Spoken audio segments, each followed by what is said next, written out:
Good morning, good afternoon, or good evening, grade 6. Ang lesson natin is about vertebrates animals. Vertebrates animals that have backbone and cranium or skull, which safeguard the spinal cord and brain. Ang mga vertebrates daw po ay ang mga animals na mayroong gulugod or yung buto sa likod. Okay? At sila yung kadalasan or karamihan sa kanila mayroong or lahat sila talaga ay mayroong cranium or skull or yung pinakabungo nila sa kanilang ulo. Vertebrates can be classified into 5 main groups: mammals, reptiles, birds, and fish. Okay, birds, animals that have feathers, wings, and warm-blooded metabolisms. They produce eggs but usually give them greater protection from predators by laying them high off of the ground or in other relatively inaccessible location. Ang mga birds po ay ang mga uri ng hayop na may mga pakpak, balahibo at sila po ay karaniwang nakakalipad. Sila rin yung tinatawag nating endothermic animals. Ibig sabihin, kaya nilang panatilihin ang kanilang sariling temperatura sa kanilang katawan.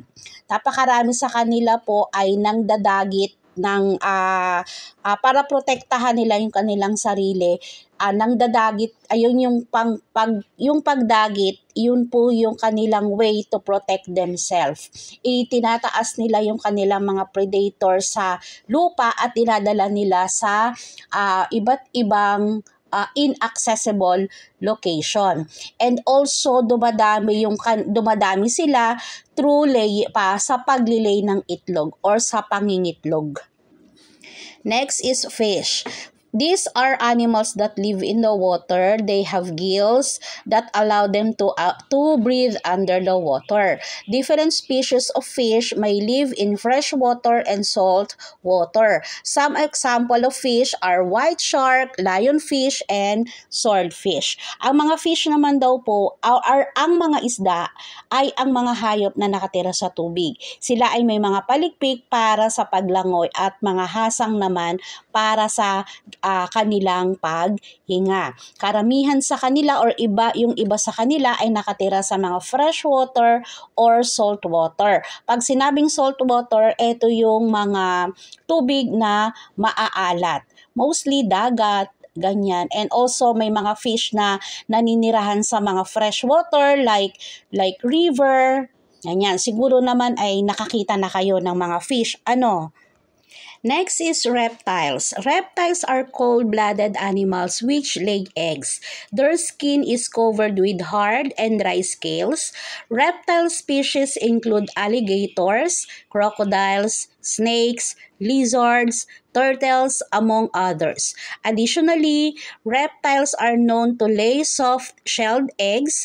All of them have lungs to breathe on land and skin that does not need to be kept wet. Ibig sabihin, ang mga reptiles po ay yung mga hayop na gumagapang.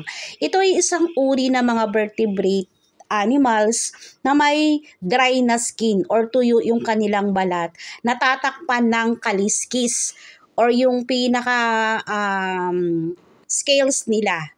Okay? Kabilang dito yung mga animals, lizard, butike, pagong, buhaya. Okay? Sila ay mga ectothermic. Okay? Sila ay ectothermic. Ibig sabihin, ang temperature ng kanilang katawan ay nakadepende sa kapaligiran. Kung ang kanilang environment ay mainit, ibig sabihin yung kanilang katawan ay mainit din. Umiinit din yung kanilang katawan. Unlike po sa birds, ang birds ay napapanatili nila kung ano yung body temperature nila, yun yung kanilang kung ano yung talagang temperature ng kanilang katawan, yun na yun. Okay? Unlike po sa mga reptiles, ang mga reptiles ay dumidepende yung kanilang body temperature sa environment. Pag nasa mainit na lugar, mainit yung kanilang body temperature. Kapag nasa malamig na lugar, lumalamig din po yung kanilang temperatura. Next is amphibians. Okay, amphibians, they start out their lives living in the water with gills just like fish. Later, they develop lungs and can move to dry land. Amphibians include frogs, toads, newts, and salamanders. Animals in the class amphibians spend a part of their lives underwater and the other part on land. All of them must return to the water in order to reproduce because their eggs would dry out otherwise. They start with gills like fish and later develop lungs to breathe water. Ang mga amphibians po ay isang uri ng mga vertebrate animals na nagsisimula sila sa tubig at sila ay nabubuhay or lumalaki lamang po sa lupa. Kabilang dito yung mga frog, butete, di ba ang butete, nag-start sila sa water. Tapos later on, pag sila ay lumaki, nagiging frog na. So sa land na rin sila. Pwede sa land, pwede sa water. Kailangan nila ng tubig para magparami or mag-reproduce by laying eggs at mapanatiling basa yung kanilang mga balat. Kaya ito yung animals na pwedeng mabuhay through land and water. Pero nag-start sila sa tubig talaga. And then later on, nagkakaroon sila ng lungs para sila po, nade-develop yung kanilang lungs para naman sila ay makahinga sa nang wala sa tubig. The last one is mammals. Mammals are animals class that people belong to. Mammals are warm-blooded animals that nurse their young with milk and have fur or hair.